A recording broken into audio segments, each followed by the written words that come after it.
हाँ जी, कैसे हो आप लोग? हाँ जी, इफ़रा प्रेजेंट है और कौन है साथ में?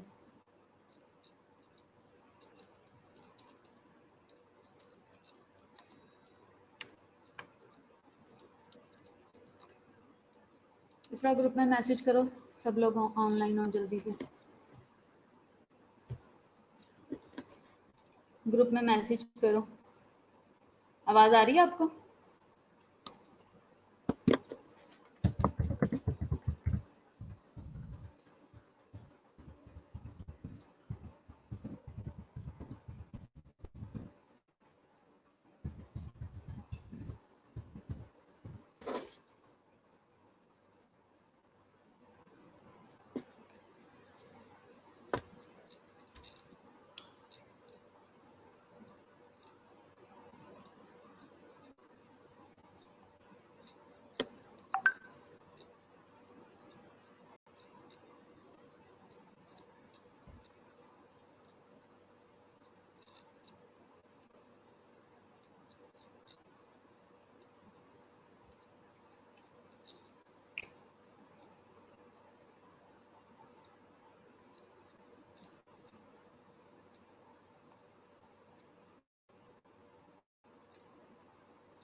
हाँ जी, अब आई आवाज़? चलो, आज का हमारा टॉपिक जो है वो ट्रेकियोस्मी पे है। ट्रेकियोस्मी का टॉपिक हमने इसलिए रखा है क्योंकि ये एग्ज़ाम में भी आएगा और ये बहुत इम्पोर्टेंट है, तो इसकी आपने अच्छे से प्रेपरेशन करनी है। और इसके अलावा एज अ आईसीयू नर्स आपको क्या क्या टेक्निक्स आनी चाहिए ट्रेकियोस्मी को हैंडल करने की, ट्रेकियोस्मी केयर से रिलेटेड और पेशेंट से रिलेटेड, ठीक है। ट्रेकियोस्मी आपने पहले पढ़ा हुआ है, मैंने आपको लास्ट टाइम भी पढ़ाया था। आज हम उसकी रिवीजन करेंगे। ट्रेकी ट्रेकी का मतलब है ट्रेकिया, ओस्टमी का मतलब है एन एक्स्ट्रा ओपनिंग, ठीक है। तो ये क्या है, सर्जिकल इंसिजन दिया जाता है ट्रेकिया में। ट्रेकियोस्मी ट्यूब जो है वो पास की जाती है, ये एक्ट करती है एज एन एयरवे, ठीक है। ट्यूब जो है वो इंसर्ट की जाती है, ट्यूब जो है वो इंसर्ट की जाती है to allow air to flow in और आउट ऑफ द लंग्स, ठीक है। ट्यूब इंसर्ट करने के बाद एयर जो है उसको अलाउ किया जाता है कि वो इन और आउट हो सके लंग्स में से। ठीक है, हमारा बेसिकली ये करने का पर्पज़ ही ये है कि पेशेंट जो है वो ठीक से सांस ले सके। ठीक है,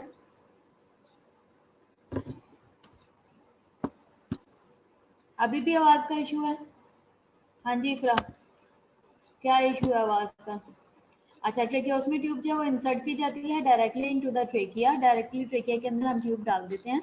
ठीक है, थ्रू आ स्टोमा, एक स्टोमा के जरिए, यानी कि एक एक्स्ट्रा ओपनिंग करके, मेड इन द नेक, जो कि नेक में बनाया जाता है। Advantage of the tracheostomy tube over an endotracheal tube includes improve patients comfort. हम क्यों करते हैं, हम इसका बेनिफिट क्या है, इसका एडवांटेज क्या है जो हम ट्रेकियोस्मी ट्यूब करते हैं ट्रेकिया के अंदर? Over an endotracheal tube include improved patient comfort, patient को सांस लेने में इजी होता है, पेशेंट का कंफर्ट इम्प्रूव हो जाता है और इम्प्रूव कर देता है एबिलिटी टू कम्युनिकेट, पेशेंट बात भी अच्छे तरीके से कर पाता है। जब ट्रेकियोस्टमी हुई होती है तब पेशेंट बात कर पाता है एज कम्पेयर टू ईटीटी। ठीक है, फिर यानी कि एंडोट्रेकियल ट्यूब, ट्रेकियोस्टमी में पेशेंट बात कर पाता है लेकिन ईटीटी में नहीं। फिर उसके बाद and the possibility for oral feeding. ठीक है, फॉर ओरल फीडिंग के चांसेस भी बढ़ जाते हैं। अच्छा, इसके अलावा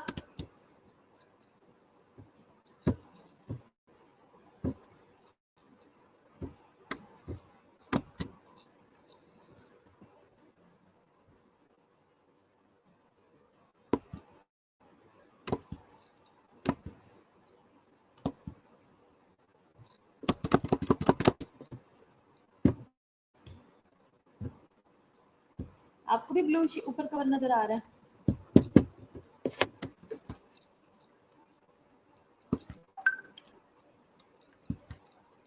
अच्छा, इसके अलावा पेशेंट किन लोगों की हम ट्रेकियोस्टमी करते हैं? उन पेशेंट्स की जिनको क्या है कि लॉन्ग टर्म जिनको मैकेनिकल वेंटिलेशन रिक्वायर्ड होती है, हम उनके लिए करते हैं। दूसरा क्या है कि the tracheostomy tube is the preferred method of airway management to prevent tracheal complications and improve suctioning of secretions. ठीक है, क्या है, हम उन पेशेंट की ट्रेकियोस्टमी करते हैं कि जिन लोगों को लॉन्ग टर्म वेंटिलेशन चलनी होती है ताकि एजीटी पे ज़्यादा टाइम वो ना रहें। फिर दूसरा क्या है, ट्रेकियोस्टमी ट्यूब जो है वो प्रेफर की जाती है, प्रेफर्ड मेथड है एयरवे मैनेजमेंट का टू प्रिवेंट ट्रेकियल कॉम्प्लिकेशन। जब हम ट्रेकियोस्टमी कर देते हैं तो trachea as compare to ETT ज़्यादा कंफर्ट में रहता है और पेशेंट जो है वो कॉम्प्लिकेशन से प्रिवेंट रहता है और ट्रेकियल जितनी भी कॉम्प्लिकेशंस होती हैं उनसे प्रिवेंट रहता है और सक्शनिंग जो है वो करना भी इम्प्रूव हो जाता है और बेटर रहता है। इसलिए अगर हम कंपेयर करें ईटीटी में और ट्रेकियोस्टमी में, तो दोनों में से ट्रेकियोस्टमी जो है वो ज़्यादा प्रेफर की जाती है। इंडिकेशंस क्या हैं, हमने क्यों क्यों करनी होती है ट्रेकियोस्टमी? हमने क्या हमें चीज़ें इंडिकेट करते हैं कि इसे कि अब इसे ट्रेकियोस्टमी की ज़रूरत है? लॉन्ग टर्म वेंटिलेशन हो, जैसे मैंने आपको पहले बताया। फिर उसके बाद क्या है, अपर एयरवे ऑब्स्ट्रक्शन हो पेशेंट की तब। ठीक है, इसके अलावा एयरवे का ओडिमा हो जाता है तब करेंगे। फेल और मल्टीपल इंट्यूबेशन हो, बार बार हम ईटीटी पास करने की कोशिश करें लेकिन हो नहीं पा रही और मल्टीपल इंट्यूबेशन ट्राई कर चुके हैं, तो उससे ट्रेकिया के डैमेज होने के भी चांसेस बहुत ज़्यादा होते हैं। तो इसलिए हम इसको इतना लंबा नहीं खींचते, हम पेशेंट को फ़ौरन से ईटीटी पे ट्रेकियोस्टमी पे डाल देते हैं। इसके अलावा क्या है, कॉम्प्लिकेशन ऑफ एंडोट्रेकियल।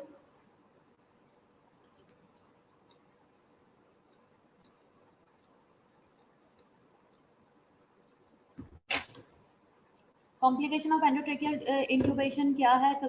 नहीं, complication of endotracheal tube intubation हो अगर तब भी हम पास करेंगे। एब्सेंस हो, प्रोटेक्टिव रिफ्लेक्सिस हो तब भी हम करेंगे। प्रोटेक्टिव रिफ्लेक्सिस क्या है कि जब हम के ग्लोटिस और एपिग्लोटिस किस तरीके से काम करते हैं, ठीक है, उनकी वो कवरेज अपनी प्रॉपर दे रहे हैं या नहीं। अगर ये एब्सेंस होंगे, इनकी एब्सेंस होगी तो भी हम पेशेंट को डायरेक्ट ही ईटीटी पे ट्रेकियोस्टमी पे डाल देंगे। Condition in which endotracheal tube intubation is not possible, ऐसी कंडीशन जिसमें हम एटीटी नहीं पास कर पाते तब भी हम ट्रेकियोस्टमी करेंगे। ये तब भी इंडिकेटेड है। कौन कौन सी सिचुएशन है, जैसे कि फेशियल ट्रॉमा हुआ हुआ या सर्वाइकल फीचर्स हैं। ठीक है, फ्रैक्चर्स हैं, सॉरी फ्रैक्चर, सर्वाइकल फ्रैक्चर है। आपको याद है मैंने कॉन्ट्राइंडिकेशन एटीटी की पढ़ाई थी, सर्वाइकल फ्रैक्चर है, आईसीपी बढ़ा हुआ है और जितने भी क्रेनियल को इशू है तब भी हम नहीं करेंगे। ईटीटी पास, ठीक है। Desire for improve patient comfort और कम्युनिकेशन, जब हमें पेशेंट के कंफर्ट को इम्प्रूव करने की ज़्यादा ज़रूरत है, ज़्यादा डिज़ायर है और कम्युनिकेशन की भी डिज़ायर है, तो भी हम पेशेंट को ईटीटी की बजाय ट्रेकियोस्टमी रिकमेंड करेंगे। Long term management of airway और सिक्रेशन करना है तो भी ट्रेकियोस्टमी ही की जाएगी।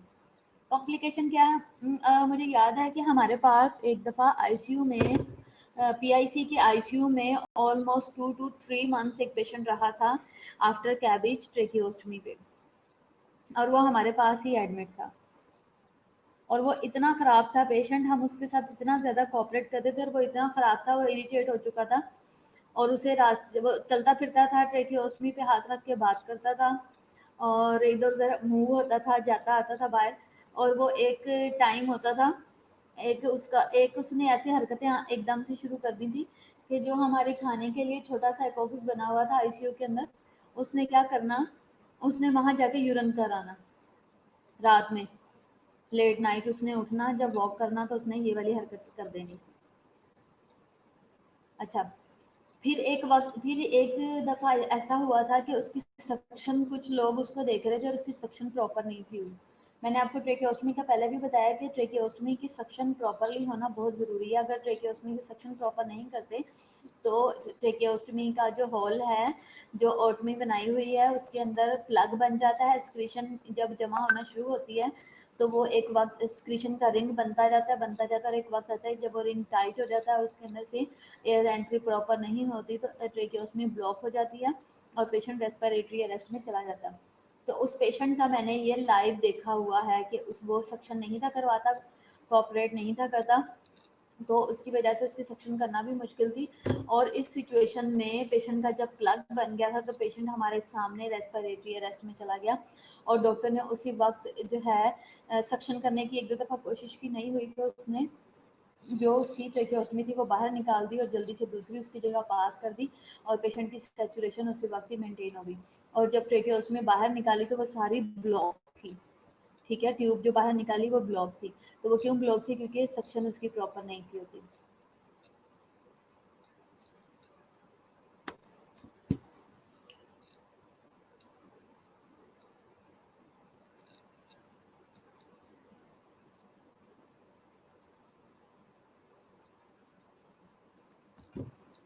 इसके अलावा जब स्वॉल्विंग डिसफंक्शन हो, पेशेंट स्वॉलो नहीं कर सकता, तब हम करेंगे ट्रेकियो एसोफेजियल फिस्टुला हो कि पेशेंट को ट्रेकिया का प्लस एसोफेगस का फिस्टुला बना हुआ है, इन्फेक्शन हुआ एक्सीडेंटल डिकैन्युलेशन हो जाए विद लॉस ऑफ एयरवे और वीक वॉइस हो या हॉर्सनेस हो, तब भी हम क्या करेंगे कि पेशेंट को हम ट्रेकियोस्मी ही पास करेंगे।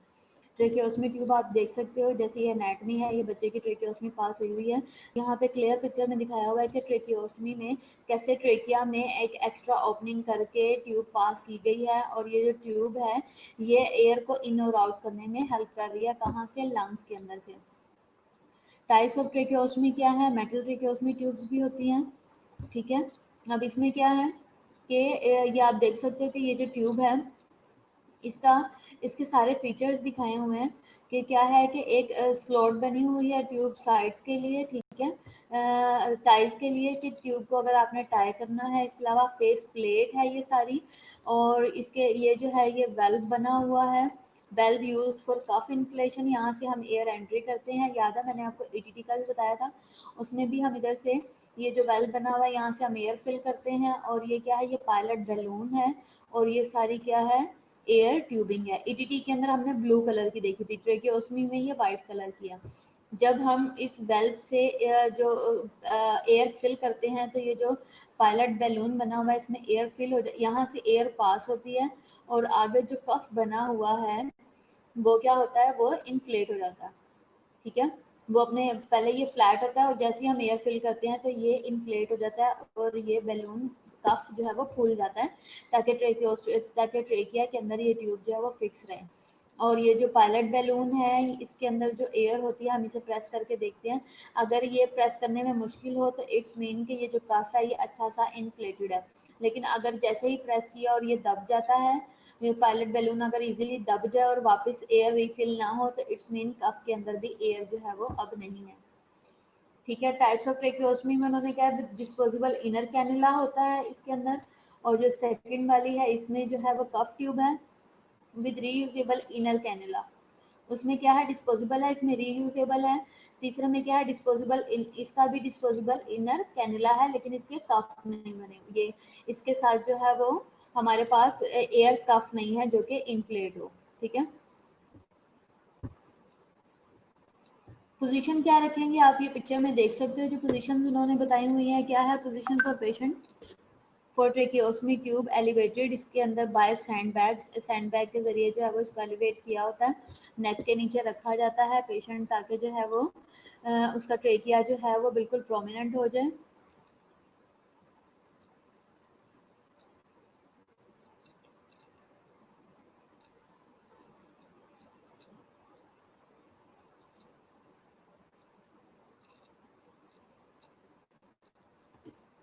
ताकि ट्रेकिया जो है वो प्रोमिनेंट हो जाए। इस पिक्चर में आप देख सकते हो इसकी नेक जो एक्सटेंड की हुई है, तो ट्रेकिया आप देख सकते हो कि कितना प्रोमिनेंट है। ठीक है, तो जब हमने इसमें ट्रेकियोस्मी ट्यूब पास करनी है तो हम बहुत इजीली इसको अप्रोच कर सकते हैं। प्री ऑपरेटिव में क्या होगा कि ये क्योंकि एक सर्जिकल प्रोसीजर है। अच्छा, आपके ख्याल से ट्रेकियोस्टमी कौन सा प्रोसीजर है? हाँ जी, जल्दी से बताओ। ट्रेकियोस्टमी जो है वो क्लीन प्रोसीजर है, अनस्टरल प्रोसीजर है, या स्टेराइल प्रोसीजर है? कौन सा प्रोसीजर है ट्रेकियोस्टमी?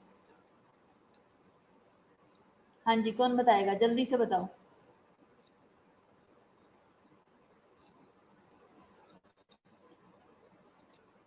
जल्दी से बताओ, टाइम कम है, लेक्चर लंबा है आज का। स्टेराइल है,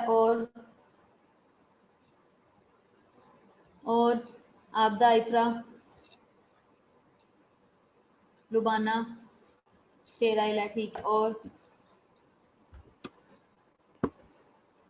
सहर, सिदरा, कौन सा प्रोसीजर है?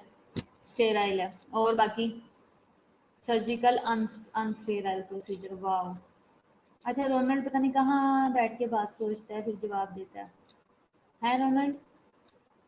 कहाँ से ऐसी परफॉर्मेंस लाते हो? हैं? क्लीन है, ठीक है। और और आपदा क्लीन कैसे है? स्टेराइल का क्या मतलब होता है और क्लीन का मतलब क्या होता है? स्टरलाइजेशन क्यों की जाती है? अनस्टेराइल कैसे है रोनाल्ड, ये मुझे डिफेंड करो जरा इस बात को कि ये नॉन स्टेराइल कैसे है। हाँ जी,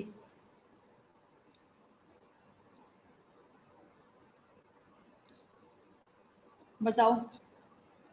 because we are going to open the internal organs, तो इसलिए ये आंसर हो गया बीबा। सर्जिकल एंड स्टेराइल, पहले तो अन लिखा था है, पहले तो अन लिखा था, अब एन हो गया, टू प्रिवेंट इन्फेक्शन। ठीक है, अब आपको पता है कि सबसे सेंसिटिव एरिया बॉडी का जो है वो हमारा रेस्पिरेटरी सिस्टम है। ठीक है, तो हमारा जो रेस्पिरेटरी सिस्टम है, अगर आप उसके साथ डायरेक्ट इंटरफियर कर रहे हो, हैंडल कर रहे हो, तो आप उसमें नॉन स्टेराइल या आप क्लीन प्रोसीजर कैसे कर सकते हो? क्लीन का मतलब है कि आप हाथ धो के आए और आपने काम शुरू कर दिया, ये क्लीन है। ठीक है, क्लीन सरफेस के ऊपर किया। स्टेराइल का मतलब है free from pathogens, free from organisms. ठीक है, इसे कहते हैं स्टेराइल होना।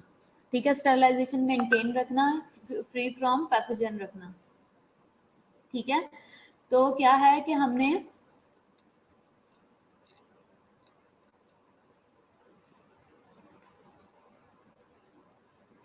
सिर्फ इसका मतलब स्टरलाइजेशन का मतलब जो है वो स्क्रब होना नहीं होता। सिर्फ आप स्क्रब ना हाथ में रखो, स्टेराइल का मतलब है किसी भी प्रोसीजर के स्टेराइल होने का मतलब है कि प्रोसीजर जो है वो एसेप्टिक टेक्निक के साथ किया जाए, उसे स्टरलाइजेशन कहते हैं। ठीक है, आपने कभी ये नहीं सुना कि कोई प्रोसीजर हो रहा हो तो कहते हैं कि एसेप्टिक टेक्निक यूज करो। ठीक है, एसेप्टिक प्रोसीजर होना चाहिए। अब जैसे वो है एनजी ट्यूब है, वो आप कह सकते हो कि क्लीन प्रोसीजर है। एनजी कभी भी स्टरलाइजेशन के साथ कोई भी नहीं करता और इतना कोई इशू भी नहीं है, ठीक है। लेकिन जो ट्रेकियोस्टमी है उसकी हैंडलिंग है, ईटीटी है, वो स्टेराइल टेक्निक है, उसको हम उसका गलत जो है वो इस्तेमाल, उसका गलत प्रोसीजर नहीं कर सकते, ठीक है।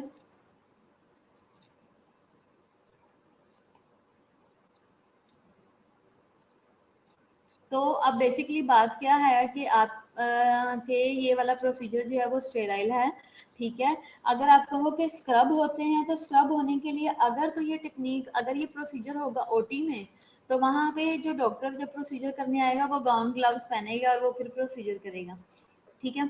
और अगर आपके पास वार्ड के अंदर या आईसीयू के अंदर अगर आपके पास चीज़ें अवेलेबल हैं तो डॉक्टर गाउन, अगर आपके पास एक कंप्लीट पैक है ट्रेकियोस्टमी का, तो वहाँ पे डॉक्टर जो है वो उस पैक के अंदर से गाउन निकाल के पहनते हैं और फिर प्रोसीजर करते हैं, ठीक है। अदरवाइज एप्रन पहनते हैं कि हमारे बॉडी पे स्टेन वगैरह ना ब्लड भी लग जाए। दूसरा, जो ड्रेप्स जितनी भी यूज होती हैं, जो होल वो यूज की जाती है, जो होल शीट यूज की जाती है जो कि ट्रेकिया को सारे को फेस को कवर करके चेस्ट को कवर करती है, वो सारी स्टेराइल होती है, प्रोसीजर सारा स्टेराइल होता है, सारी एसेप्टिक टेक्निक होती है, ठीक है। अच्छा, प्री ऑपरेटिव क्या है? इन्फॉर्म्ड कंसेंट है, एक्सप्लेन अबाउट। अब प्री ऑपरेटिव में आपने क्या करना है? इन्फॉर्म कंसेंट देनी है, आपने क्या करना है? एक्सप्लेन करना है किसके बारे में? ऑपरेशन प्रोसीजर के बारे में बताना है कि लॉस ऑफ वॉइस भी हो सकता है when tracheostomy cannula still in the trachea, ज़्यादा टाइम के लिए रहे तो लॉस ऑफ वॉइस हो सकता है। अगर कॉम्प्लिकेशन ऑफ ऑपरेशन भी हो सकती है। Should be done in the operating theatre as much as possible. हमारी पूरी कोशिश है और हम चाहते हैं कि ये ऑपरेशन थिएटर के अंदर ही किया जाए। एडिक्वेट लाइट होनी चाहिए इसके लिए। प्री ऑपरेटिव में वन असिस्टेंट इसके लिए रिक्वायर्ड है, ट्रेकियोस्टमी सेट इसके लिए रिक्वायर्ड होता है। इसके अलावा सक्शनिंग इक्विपमेंट आपको चाहिए। अब एज अ नर्स जब आप प्रोसीजर करवा रहे हो या कर रहे हो, तो आपके पास एज अ नर्स जो है वो आपको इसमें इम्पोर्टेंट रोल जो आपका आता है वो सक्शनिंग का आता है और ट्रेकियोस्टमी केयर का आता है, ठीक है। आपको कोई ये नहीं कहता कि आपने जो आप चूंकि नर्स हो तो आपको जो है वो करनी पड़ेगी, आपको जो है वो ईटीटी पास करनी पड़ेगी, ऐसा नहीं है। आपको क्या आता है, आपके पास क्या आता है कि आपके हिस्से में जो जॉब आती है वो होती है कि आपने उसकी सक्शन करनी है, ठीक है।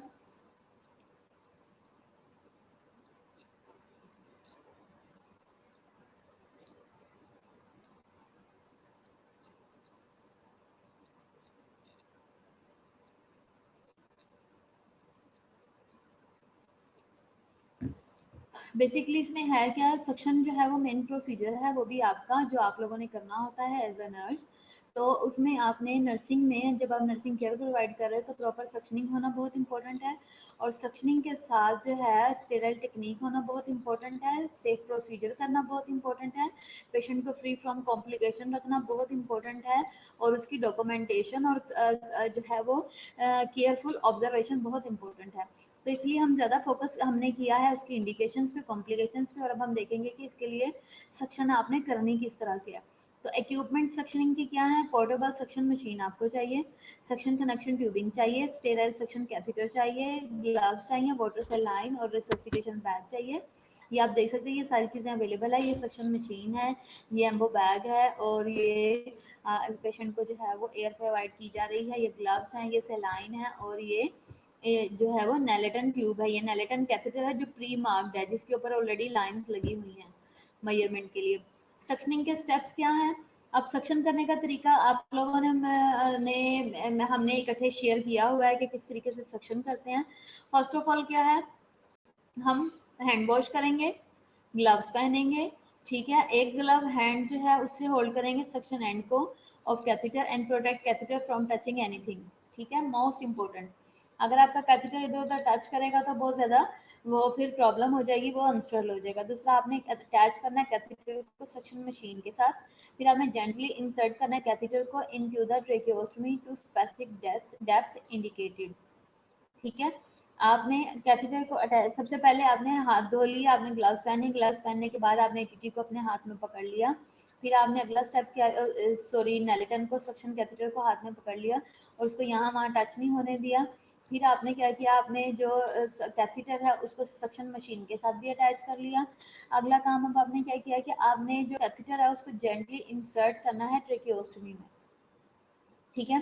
ट्रेकियोस्टमी में आप जेंटली इंसर्ट करोगे एक स्पेसिफाइड डेप्थ तक जो कि इंडिकेटेड है, जैसे कि अगर 6 FR की है तो आपने 6 जो लाइन है सिर्फ उतना ही इंसर्ट करना है, अगर 7 की है तो 7 तक, मतलब ये कि जो रिकमेंडेड जो लेंथ है आप सिर्फ उतना ही डीप जाओगे नेलेटन को करोगे। ये नहीं करना कि पूरे के पूरी जो नेलेटन है वो ट्रेकिया में डाल दी और ट्रेकिया से लंग्स तक चली गई है, इस तरह की हरकत नहीं करनी। फिर उसके बाद आपने क्या करना है, जब आप इंसर्ट कर रहे हो तो आपने जो क्या करना है कि जो थंब होल है उसको आपने ओपन रखना है। आपने जो कवर करना है थंब होल को सिर्फ उसी वक्त करना है जब आपने सक्शन अप्लाई करनी है, ठीक है। जब आप इंसर्ट कर रहे हो कैथीटर को तो थंब होल को आप ओपन रखोगे और जब एक स्पेसिफाइड डेप्थ तक पहुंच गया है कैथीटर फिर आप उसके ऊपर थंब होल रखो, थंब होल को कवर करोगे और फिर सक्शन जो कैथीटर है उसको रोटेट करते हुए ग्रेजुअली स्लोली उसको बाहर निकाल लोगे, ठीक है। आपको याद है ये हमने पहले भी लेक्चर पढ़ा हुआ है, ये आप पिक्चर में जैसे देख रहे हो, ठीक है। ये थंब होल है, आप देख सकते हो कि इसने यहाँ पे जो है जब बाहर निकालना है कैथीटर को तब एक तो रोटेशन मूवमेंट में ट्विस्ट करते हुए निकाल रहा है, ठीक है, और जेंटली, और जब सक्शन करने लगा है तो थंब होल के ऊपर फिंगर रख दिया, आपने थंब रख दिया, ठीक है। ये होल जो है ये वैक्यूम बनाता है और सक्शन को स्टार्ट करता है। और कुछ लोगों की ये प्रैक्टिस होती है कि वो सक्शन मशीन ऑन रखते हैं लेकिन ये जो फ्रंट वाली टिप होती है जहाँ पे इसका हाथ है उसको अपने हाथ के साथ किंक करके ऐसे हाथ में पकड़ के रखते हैं ताकि सक्शन जो है वो बने ना। और कुछ लोगों की ये रॉन्ग प्रैक्टिस होती है, अगर आपका कोई सीनियर आज या कल कभी भी आपको इस तरह की प्रैक्टिस करता हुआ नजर आता है कि उसने सक्शन जो है वो ऑन करके इंसर्ट किया तो आपने उसे वहीं पे स्टॉप कर देना है कि आप ये गलत प्रैक्टिस कर रहे हो, रिकमेंडेशन ये नहीं है। सिर्फ इसलिए कि अगर सक्शन मशीन ऑन होगी तो उसका वैक्यूम जो है वो अपनी प्रॉपर प्लेस तक सक्शन की टिप पहुंच नहीं पाएगी, ये वैक्यूम से इधर उधर स्किन के ऊपर वो अटैच होती रहेगी और वो प्रॉब्लम करेगी। तो बेसिकली आपने स्पेसिफाइड डेप्थ तक जाना है, जैसे ही आप वहाँ पे पहुंच जाओगे फिर आपने स्लोली कैथीटर को जो है वो ट्विस्ट करके आपने आउट करना है, साथ साथ सक्शन ऑन करके सक्शन करते जाना है, ठीक है।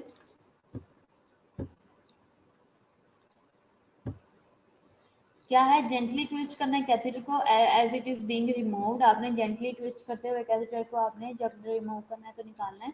Remember child is not getting oxygen, हमेशा याद रखें कि जो बेबी है या फिर जो है वो पेशेंट है वो ऑक्सीजन पे ना हो जब आप सक्शन कर रहे हो। Complete procedure should be less than 5 second होना चाहिए, ठीक है।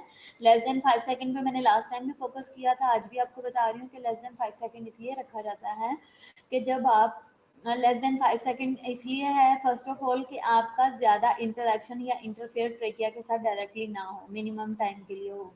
दूसरा इसलिए होता है कि आप ये ना हो कि आप बाहर से के जितना सक्शन को ऑन करने और टिप को अंदर इंसर्ट करने का सारा टाइम है वो आप बीच में काउंट नहीं करोगे।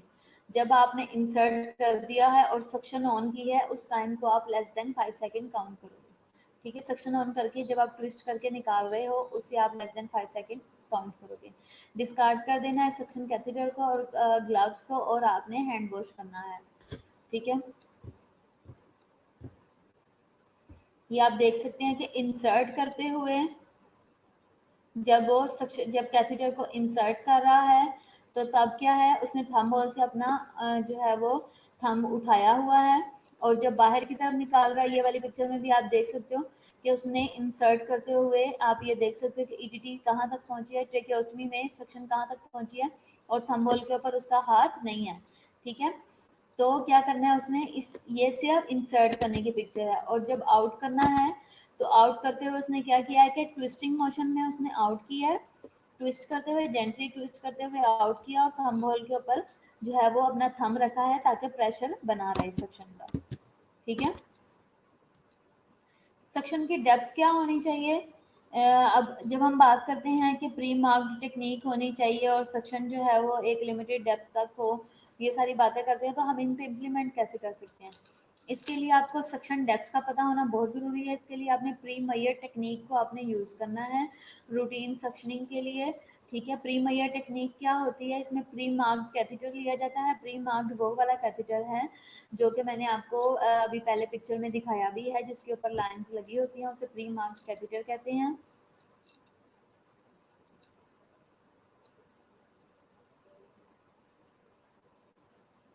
उसे प्री मार्क्ड कैथेटर कहते हैं, जिसके ऊपर लाइंस लगी होती हैं, उसके ऊपर नंबरिंग हुई होती है। डीप टेक्निक जो है वो इंक्रीज कर देती है रिस्क ऑफ एपिथेलियल डैमेज को, तो डीप टेक्निक इसके लिए यूज नहीं करनी। फिर इसके बाद क्या है? Only twist catheter during removal. जब आप रिमूव कर रहे हो, आपने कैथेटर को सिर्फ उसी वक्त ही ट्विस्ट करना है। Never twist catheter during insertion. जब आप इंसर्ट कर रहे हो उस वक्त आपने कैथेटर को, जब आप इंसर्ट करें तब आपने उसको रोटेट नहीं करना।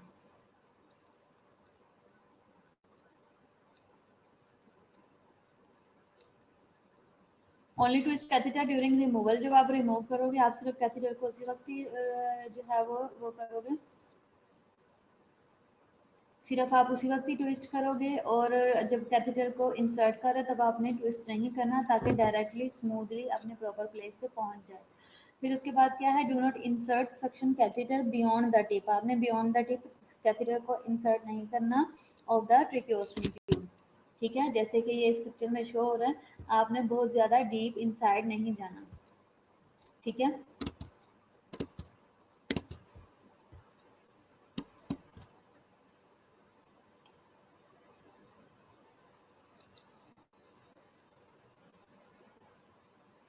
सबको समझ आई है? कोई प्रॉब्लम तो नहीं है समझने में?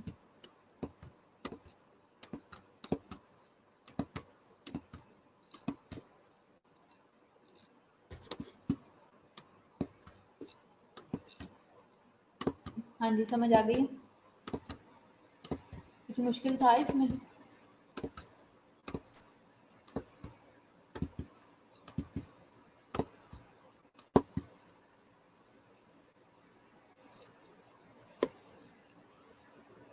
मेरा ख्याल है कॉम्प्लिकेशन हमारे से मिस हो गई हैं। हाँ, कॉम्प्लिकेशन मिस हो गई हैं। कॉम्प्लिकेशंस इसकी ये हैं कि इस अगर ट्रेकियोस्टमी जब हम पेशेंट को पास कर रहे हैं तो ट्रेकियोस्टमी के प्रोसीजर के दौरान पेशेंट को साइड पे हैमरेज हो सकता है। ठीक है। दूसरा, एयर एम्बोलिज्म भी हो सकता है। अगर ट्रेकिया में कोई एक्स्ट्रा एयर बाहर से चली जाती है तो, या कोई इंजरी हो जाती है तो वो एयर एम्बोलिज्म करवा सकती है। एस्पायरेशन भी होने के चांसेस हैं। ड्यूरिंग ट्रेकियोस्टमी पेशेंट जो है वो वॉमिट भी पास कर सकता है। ठीक है, या बाहर से फ्लूइड भी जा सकता है ट्रेकिया ट्रेकिया में, तो वो एस्पायरेट कर सकता है। ट्रेकियल स्टीनोसिस भी हो सकता है। जो ट्रेकिया ट्रेकिया है उसकी ओपनिंग जो है वो टाइट भी हो सकती है। एरोयंस इन द इननोमिनेट आर्टरी भी हो सकता है विद एक्स सैंग्यूनेशंस। ठीक है। इसके अलावा क्या है? लेरेंजियल नर्व डैमेज भी हो सकता है। ठीक है। लेरेंजियल नर्व डैमेज कैसे होगा? कि अगर पेशेंट जो है वो, अगर नर्व को जो है वो गलत ब्रेक हो जाता है।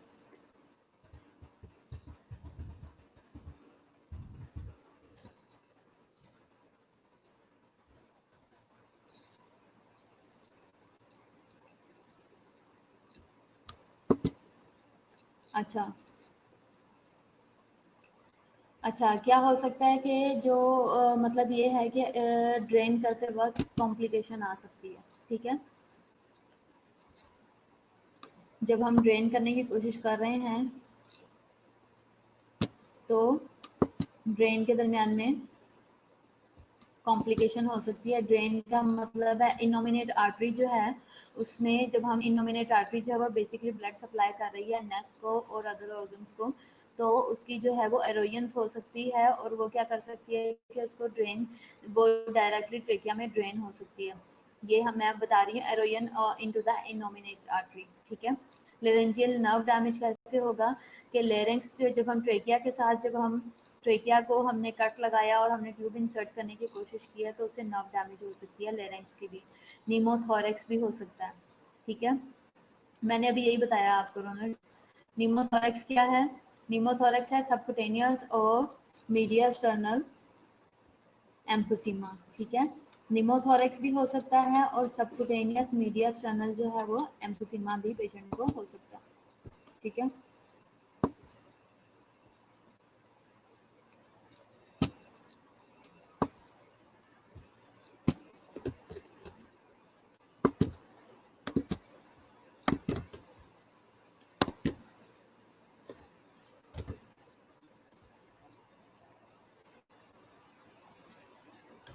निमोथोरेक्स है, सबक्यूटेनियस मीडिया टनल एम्फोसीमा है। एम्फोसीमा क्या होता है? एम्फोसीमा क्या होता है?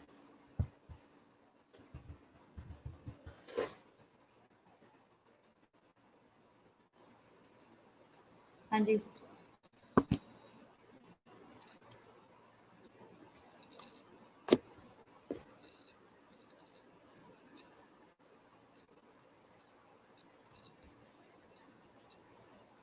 बताओ एम्फोसीमा क्या होता है? कौन बताएगा?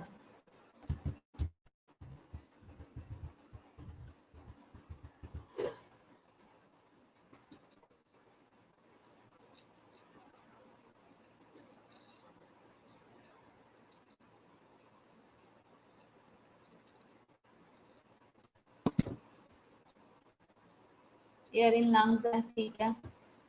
और एम्फोसीमा एयर इन लंग्स है।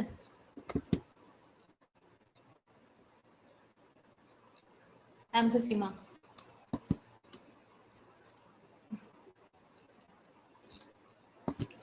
emphysema hai is lung condition that causes shortness of breath in people with emphysema. The air sacs in the lungs yani ki alveoli are damaged.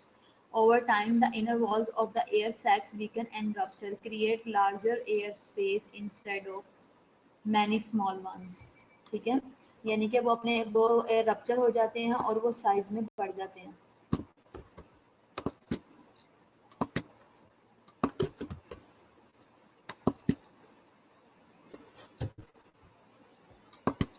निमोथोरेक्स क्या है? निमोथोरेक्स जो है is called is a collapsed lung. Pneumothorax जो है वो collapsed lung है. Pneumothorax occurs when air leaks into the space between your lungs and chest wall. The air pushes on the outside of your lung and makes it collapse. Pneumothorax can be complicated, complete lung collapse or a collapse of only a portion of the lung. ठीक है, इसमें shortness of breath होगी, chest pain होगी और इसके risk factors क्या है? Chronic obstructive pulmonary disease. समझ आई बात? कि जो निमोथोरेक्स है वो क्या है, उसमें लंग्स क्या वो क्या है, एयर हो जाती है लंग्स में। वो कैसे लंग्स में नहीं होती है, वो बेसिकली होता है उसमें ये है कि लंग्स जो है वो कोलैप्स हो जाते हैं और जो एयर है वो लंग्स में से निकल के जो है वो कहाँ पे चली जाती है? बाहर जो है वो चेस्ट कैविटी में चली जाती है और वो फिर लंग्स को कोलैप्स कर देती है। पूरे लंग्स की भी हो सकती है, किसी एक एरिया की भी हो सकती है और इसके अलावा क्या है कि पूरे लंग्स को भी वो कोलैप्स कर सकती है। ठीक है, इसके अलावा क्या है? स्वॉल्विंग डिसफंक्शन, ये भी कॉम्प्लिकेशन हो सकती है जब पेशेंट ज़्यादा देर ट्रेकियोस्मी पे रहता है। तो हमने इसको रिलेट करके पढ़ लिया था पहले इंडिकेशंस के साथ। तो इसकी कॉम्प्लिकेशन में हम देखेंगे कि पेशेंट जब ट्रेकियोस्मी पे ज़्यादा देर रहता है तो उसके स्वॉलो करने का जो रिफ्लेक्स है वो पुअर हो जाता है, डिसफंक्शनिंग हो जाती है स्वॉल्विंग की। ठीक है, ट्रेकियोएसोफेजियल फिस्टुला भी हो सकता है इसके अंदर, कि ट्रेकियोस्टमी की हुई थी तो एसोफेगस के साथ उसका एक होल जो है वो एक्स्ट्रा हो गया और आपस में इन दोनों का कनेक्शन हो गया कि जो भी खाते हैं वो ट्रेकिया में जाना शुरू हो जाता है। इसके अलावा इन्फेक्शन होने के बहुत ज़्यादा चांसेस होते हैं। ठीक है, और इसके अलावा एक्सीडेंटल जो है वो डीकैन्युलेशन भी हो सकती है विद लॉस ऑफ एयर भी। अगर एक्सीडेंटल डीकैन्युलेशन हो जाए, अगर किसी एक्सीडेंट की वजह से कैनुला जो है वो अपनी स्पेस से निकल जाता है तो वो क्या है, लॉस ऑफ एयरवे भी करवा सकता है। इसके अलावा वीक वॉइस भी इससे इससे वॉइस कम भी हो सकती है और भारी भी हो सकती है, हॉर्सनेस भी हो सकती है। ठीक है, तो ये दोनों रीजन है जो कि क्या करवाती हैं, ट्रेकियोस्मी की वजह से ये कॉम्प्लिकेशंस होती हैं, वीक वॉइस और हॉर्सनेस। ठीक है, और इसके अलावा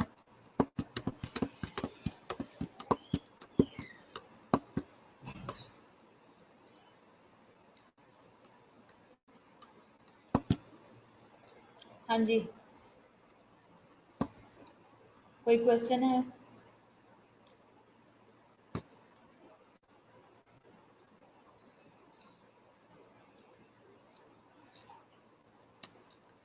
हाँ जी, आईसीयू।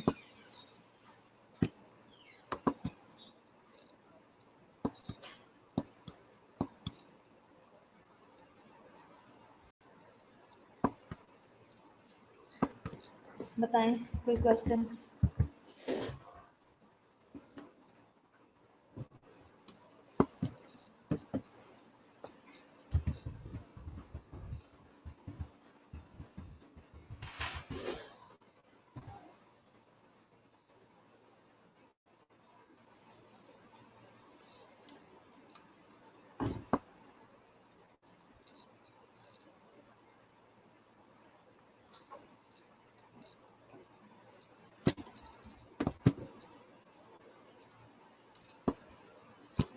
हाँ जी, ट्रेकियोस्मियल फिस्टुला कैसे बनता है?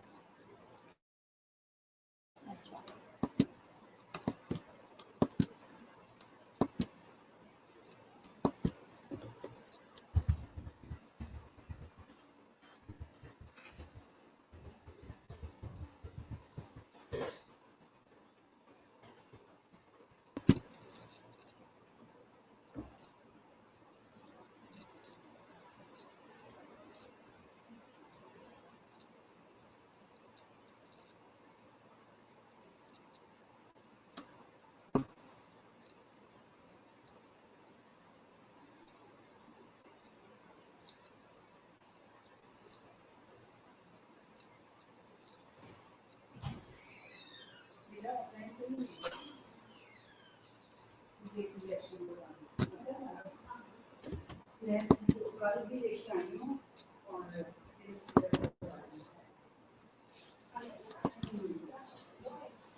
अच्छा, ट्रेकियोएसिफिजियल फिस्टुला वो कह रहे हैं अपीयर होता है सेवरल डेज में later as a result of tracheal जो वॉल है उसके नेक्रोसिस होने की वजह से।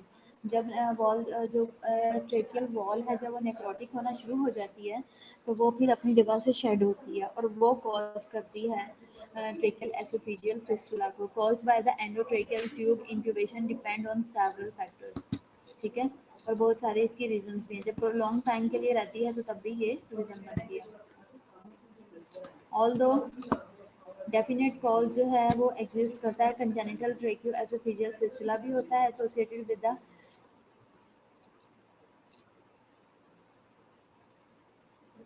आइट्रोजेनिक इंजरी है, ब्लंट चेस्ट इंजरी की वजह से या नेक ट्रॉमा की वजह से भी होता है। प्रोलॉन्ग्ड मैकेनिकल वेंटिलेशन होती है वाया एंडोट्रेकियल या tracheostomy tube and excessive tube cuff fracture in patient ventilate for lungs. There has even been a case report for of an impact denture causing TEF। ठीक है, कि जो है ना अगर ज़्यादा टाइम के लिए रह जाता है ट्रेकियोस्टमी पे पेशेंट और या मैकेनिकल वेंटिलेशन पे तो वो फिर जब आसपास का जो एरिया जब वो नेक्रोटिक हो जाता है तो वो रीज़न बनता है। ठीक है,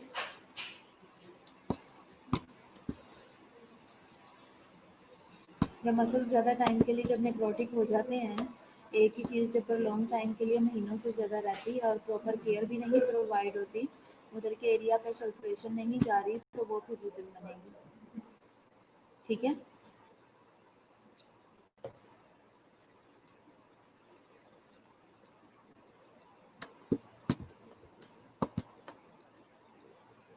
हाँ जी रोनाल्ड समझ आइए।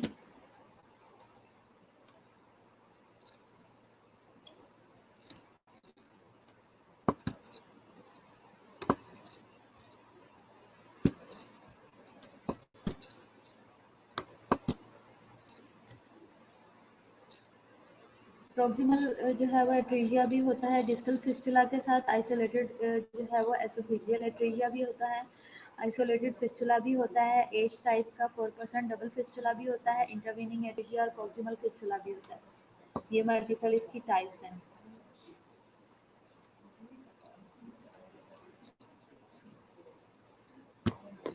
इसमें उन्होंने क्या कि जो मोस्ट कॉमन टाइप है वो टाइप सी फिस्टुला है which accounts for 84% of the transesophageal tracheoesophageal fistula है। The type C fistula includes proximal esophageal atresia है with the distal fistula formation है। Polyhydramnios on fetal ultrasound is common presentation of this type of fistula due to the inability of the fetus to swallow amniotic fluid. ठीक है, हाँ जी, आप समझ आ गई donut?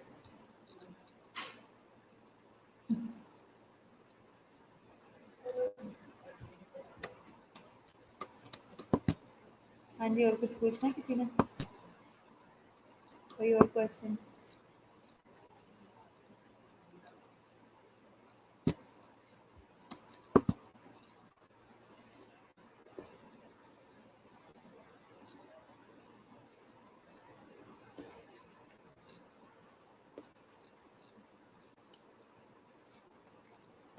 Treatment इसकी है इंटरवेंशनल थेरेपी, इसकी टेक्निक है currently the treatment of tracheoesophageal fistula is predominantly interventional है और not surgical.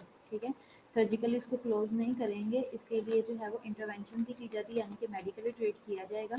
The main techniques are oesophageal and airway stenting इसके लिए की जाती है, which is effective to seal the fistula and block the and prevent the leakage of liquid or gas।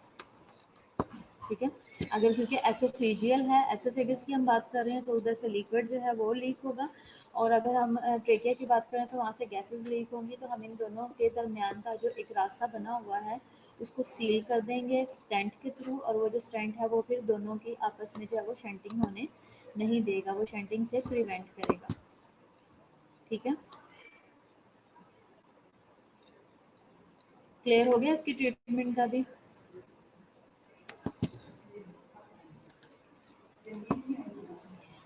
Complication तो इसकी सीधी सीधी है, इसके डेंजर्स इसके सीधे सीधे हैं कि हंसाओ ना मुझे।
डेंजरस ये इसीलिए होगा कि क्योंकि डायरेक्ट ट्रेकिया के साथ डायरेक्ट इसका लिंक है, और ट्रेकिया में अगर बाहर से जो है वो फ्लूइड जा रहा है, लिक्विड जा रहा है, तो वो ट्रेकिया में एस्पिरेट करवाएगा और पेशेंट को जो है वो एस्पिरेशन निमोनिया होने के बहुत ज़्यादा चांसेस हैं इसमें, तो ये पेशेंट को हर लिहाज से पेशेंट के लिए डेंजरस है। ठीक है, और कोई क्वेश्चन? बस रोनल्ड को ही समझ आई और किसी को नहीं आई क्लास में? Any question?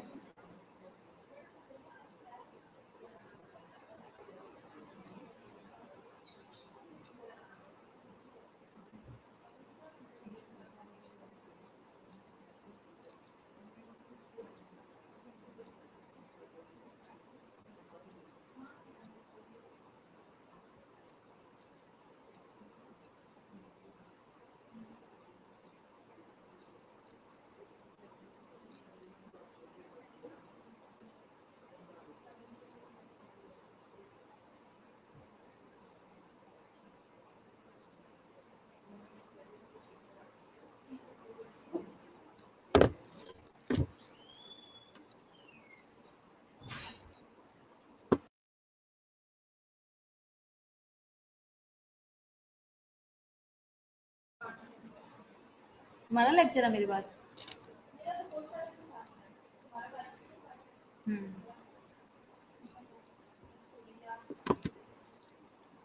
चलें ठीक है, आप लोग फिर अपने एग्ज़ाम की तैयारी करो। ठीक है, तो अभी के लिए फिर खुदा हाफिज़, रिवाइज कर लो इतनी देर इस लेक्चर को। ठीक है, पढ़ लो, कोई क्वेश्चन है तो कोई पूछ लो।